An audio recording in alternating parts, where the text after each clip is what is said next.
नमस्कार, मेरा नाम डॉक्टर महिमा है। आज हम बात करेंगे कि विटिलिगो में कौन सा विटामिन आपकी विटिलिगो को रोक सकता है।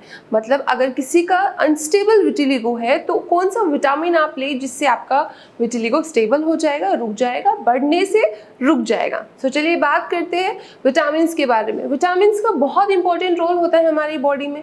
सो ऐसे 2 विटामिन मैं आपको बताने जा रही हूँ जो मैं अपने सब पेशेंट को रिकमेंड करती हूँ और मैंने बहुत अच्छा रिजल्ट उन विटामिन्स को शुरू करने के बाद अपने पेशेंट्स की बॉडी के अंदर और विटिलिगो की रिकवरी के अंदर देखा है। सबसे पहला जो विटामिन है वो है विटामिन डी। जब भी मैं अपने पेशेंट्स का ट्रीटमेंट शुरू करती हूँ तो सबसे पहला जो मेरा काम होता है वो होता है कि मैं अपने पेशेंट्स का चेकअप कराती हूँ विटामिन डी का। तो विटामिन डी के अगर लेवल्स मेरे पेशेंट के अंदर कम होते हैं तुरंत मैं उनके जो सप्लीमेंट है वो शुरू करा देती हूँ। विटामिन डी का सप्लीमेंट से आपको कोई हानि नहीं होगी, बट आपको टाइम टू टाइम अपना चेकअप कराते रहना है जिससे वो एक्सेस भी ना हो आपके शरीर में और कम भी ना हो। क्योंकि बहुत बार मैंने ऐसे नोटिस किया है ट्रीटमेंट की रिकवरी में कि विटामिन डी की कमी की वजह से रिकवरी रुक जाती है या फिर आपका जो विटिलिगो है बहुत तेजी से फैलने लगता है। अगर आपका भी विटामिन डी का जो लेवल है वो कम है तो आज ही के आज आप भी अपने विटामिन डी का सप्लीमेंट शुरू कर दीजिए।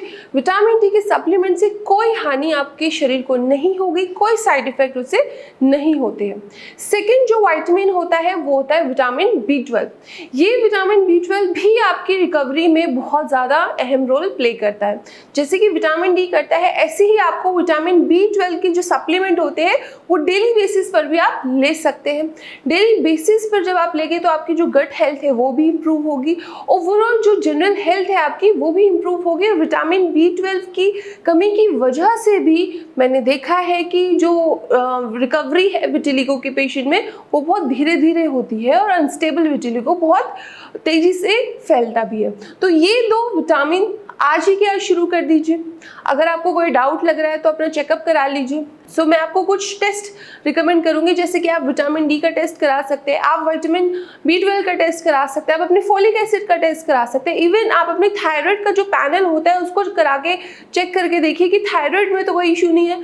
तो ये जब चेकअप्स हो जाते हैं तो हमें एक व्यू मिल जाता है कि हमारे शरीर में क्या कमी चल रही है, क्या एक्सेस हो रहा है। इससे हम अपनी बीमारी को अच्छे से और जल्दी कंट्रोल कर लेते हैं। धन्यवाद।